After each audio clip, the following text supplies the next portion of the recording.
আন্তর্জাতিক অপরাধ ট্রাইব্যুনাল গঠন করার পরে এটি পঞ্চম রায় এবং আমাদের ট্রাইব্যুনাল একের তৃতীয় রায়। আজকে 5 জন আসামি ডিএমপির তৎকালীন কমিশনার হাবিবুর রহমান, খিলগাঁও জোনের এডিসি রাশেদুল ইসলাম, খিলগাঁও থানার ওসি, রামপুরা থানার ওসি মশিউর রহমান, এএসআই চঞ্চল চন্দ্র সরকার এবং সাব ইন্সপেক্টর তরিকুল ইসলাম। এই 5 জন আসামির বিরুদ্ধে আমাদের আইসিটি বিডি কেস নাম্বার 3/2025 এই মামলাটির বিচার শেষে আজকে রায় প্রকাশিত হয়েছে। এই মামলার ঘটনায় 2 জন শহীদ হওয়ার ঘটনা এবং 2 জন গুরুতর আহত হওয়ার ঘটনা ছিল। এই মামলার মধ্যে তৎকালীন ডিএমপি কমিশনার হাবিবুর রহমানের একটি ওয়্যারলেস মেসেজ ছিল, যে ওয়্যারলেস মেসেজে তিনি তার অধীনস্থদের সকলকে নির্দেশনা দিয়েছিলেন যে যাতে এই বৈষম্য বিরোধী আন্দোলন ঠেকানোর জন্য তাকে পায়ে গুলি করা হয়। মৌখিক নির্দেশনা ছিল কোমরে গুলি করার, বাস্তবে সকলকেই বুকে মাথায় গুলি করে হত্যা করা হয়েছে।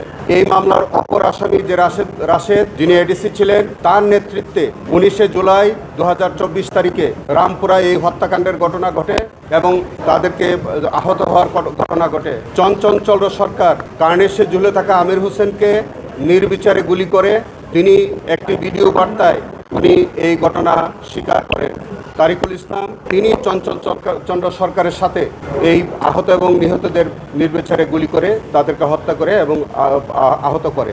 এই মামলার মধ্যে চঞ্চল সরকার তাকে গ্রেফতার করা হয়, তাকে গ্রেফতার করা সম্ভব হয় এবং গ্রেফতার হওয়ার পরে তিনি একটা এক্সট্রা জুডিশিয়াল কনফেশনাল স্টেটমেন্ট দেন এবং তিনি এই গুলি করার ঘটনা স্বীকার করেন। তার স্বীকারোক্তি অনুযায়ী তিনি আমাদের অন্যতম ভিকটিম আমির হোসেনকে কার্নিশে ঝুলে থাকা অবস্থায় তাকে গুলি করার অপরাধ তার বিরুদ্ধে প্রমাণিত হয়। সেই কারণে তার বিরুদ্ধে শুধু আমির হোসেনকে গুলি করার যে চার্জ সেটা প্রমাণিত হয় এবং তাকে সেই চার্জে তাকে 20 বছরের সাজা দেওয়া হয়েছে এবং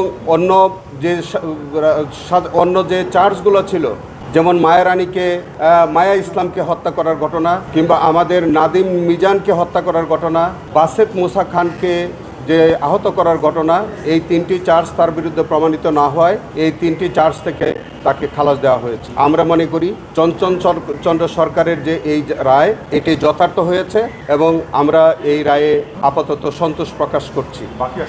আমরা এই মামলার মধ্যে অপর যে আসামি কমিশনার হাবিবুর রহমান, এডিসি রাশেদ এবং রামপুরা থানার ওসি মশিউর, তাদের প্রত্যেকের বিরুদ্ধে সবগুলো চার্জ প্রমাণিত হয়েছে। যে চার্জ ছিল মায়া ইসলামকে গুলি করে হত্যা করা, নাদিম ইসলামকে গুলি করে হত্যা করা, মুসাকে গুলি করে আহত করা এবং আমির হোসেনকে গুলি করা, এই সবগুলো চার্জ তাদের 3 জনের বিরুদ্ধে প্রমাণিত হয়। সকল চার্জে তাদেরকে আজকের মাননীয় ট্রাইব্যুনাল মৃত্যুদণ্ড দিয়েছেন। এই অপর যে আসামি তরিকুল ইসলাম, তার বিরুদ্ধেও এই তাদের সহযোগী হিসাবে তাকে এই হত্যাকাণ্ড এবং আহত করার যে অভিযোগ, যে চার্জ ছিল সেটি প্রমাণিত হয়, তাকে যাবজ্জীবন সাজা প্রদান করা হয়েছে। আমরা মনে করি এই মামলার মধ্যে আমরা 14 জন সাক্ষীর সাক্ষ্য দিয়েছিলাম। 14 জনের সাক্ষীর সাক্ষ্য নেওয়া হয়েছে। 14 জনই ভিকটিম পরিবারের 4 জন সাক্ষ্য দিয়েছেন। এই মামলার মধ্যে আমরা ভিডিও বার্তা, যেটা ভিডিও ক্লিপ ছিল, সেটা আমরা আদালতে প্রদর্শন করেছি। ওয়্যারলেস মেসেজ যেটা হাবিবুর কমিশনারের ছিল সেটা আমরা উপস্থাপন করেছি। এই মামলার মধ্যে আনুষঙ্গিক যে আহত এবং নিহত হওয়ার সপক্ষে যেসব এভিডেন্স ছিল সেগুলো আমরা উপস্থাপন করেছি এবং আজকে এই মামলাটি সম্পূর্ণরূপে সন্দেহাতীতভাবে প্রমাণিত হয়। মাননীয় ট্রাইব্যুনাল 3 জন আসামিকে মৃত্যুদণ্ড, আসামি তরিকুল ইসলামকে যাবজ্জীবন, চঞ্চল সরকারকে 20 বছরের কারাদণ্ডে দণ্ডিত করেছেন। আমরা এই রায়ে মহান আল্লাহর কাছে আমরা শুকরিয়া আদায় করছি এবং আমরা মনে করি এই রায়ের মধ্য দিয়ে আমাদের শহীদ পরিবার এবং আহত পরিবার তারা ন্যায় বিচার পেয়েছেন বলে আমরা বিশ্বাস করি।